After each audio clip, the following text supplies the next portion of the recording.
bringing someone from sit to stand. Next slide, please. Then continuing as using the robot as an assistive device, one major role in the healthcare management of people who are home-based, homebound, who have inability to participate in society for their activities of daily living. This is it really harms quality of life. The isolation, social isolation, and inability to participate in community activities that one enjoyed a great deal. So at Kyoto University, they are developing robots that promote community access and participation. So this is the Nishida Laboratory. Next slide, please.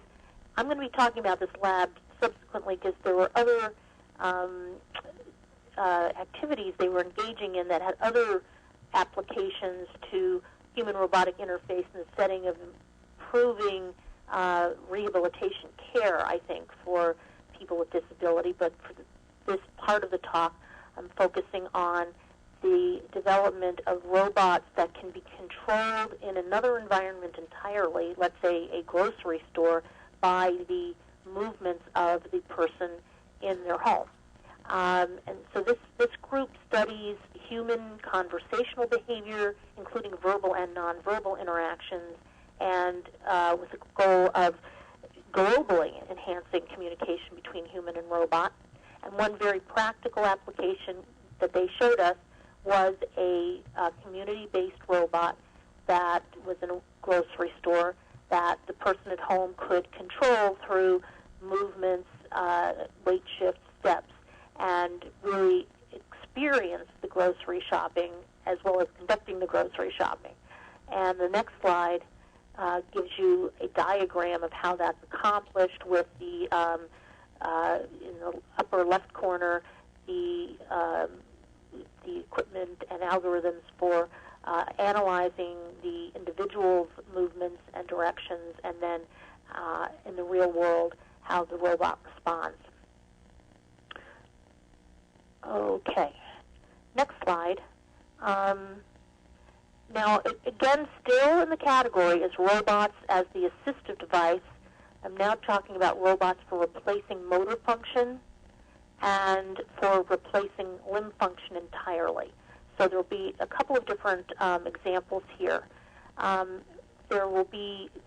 show you an example of a robot arm applied to a wheelchair, and that's replacing the limb entirely, more or less, with the person controlling the activities of that robotic arm, but also talking about the fact that with advances in materials, lighter weight, stronger materials, miniaturization of computers and motors, exoskeleton robotic orthoses is what I call them, now are enabling people to walk further, people who are paralyzed to be upright and take steps.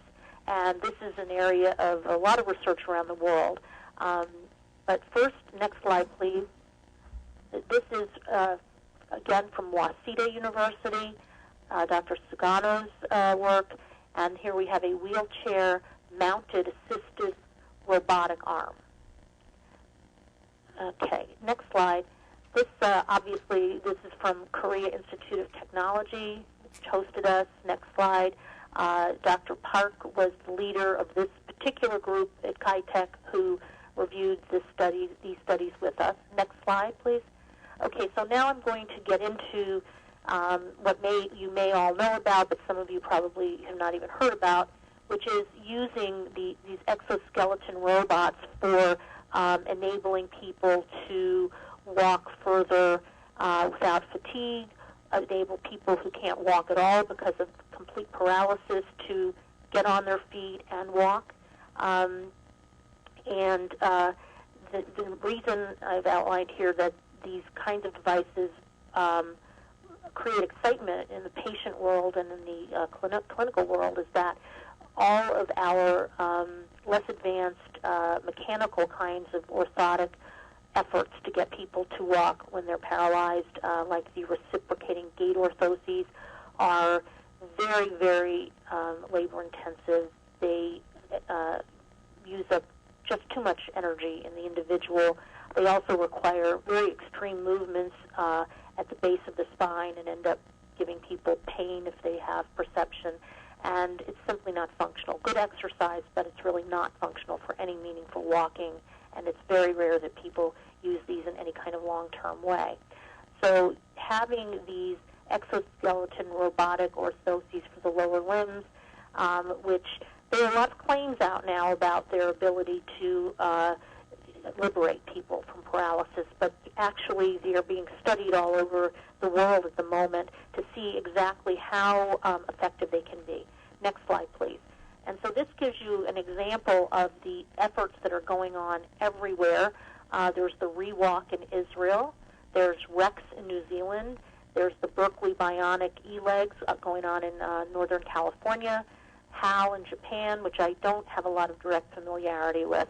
And then there was what we got to see, next slide please, in, and here are other applications for robotics for stroke and spinal injury. Next slide please. This is what was going on in Kitech, which is the Robin P1.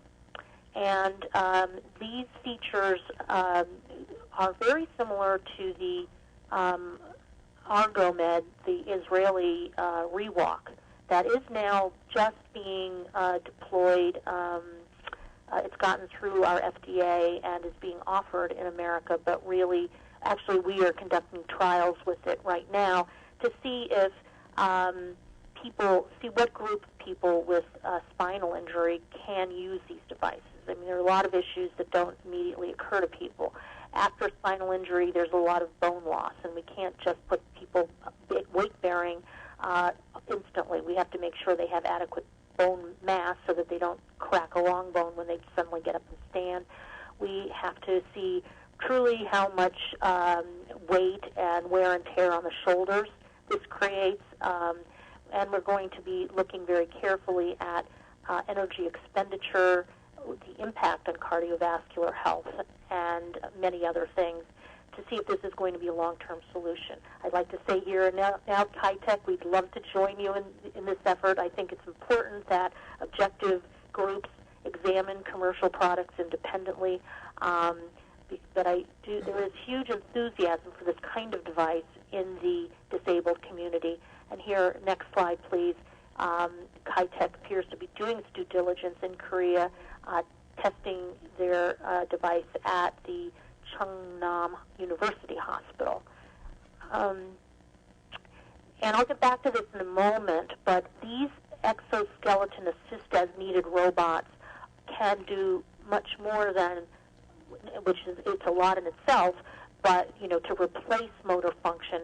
But we believe, even in the case of spinal cord injury, that it may be possible to enhance neurological recovery through intensive, task-specific practice of activities in a way that encourages new pathways to get engaged, and I'm talking about in the brain through the spinal cord, maybe coupling this kind of approach with magnetic stim, with a functional electrical stim, more as sensory inputs or motor inputs to go from and to the brain through injured cord.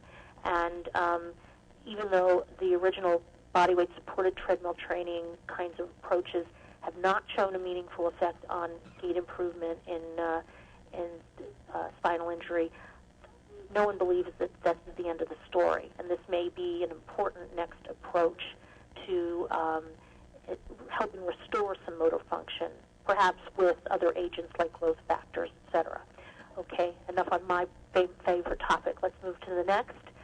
So this is socially assistive robots for enhancing motor rehabilitation principles. This is a very new concept for neurological rehabilitation. In our country, this has been used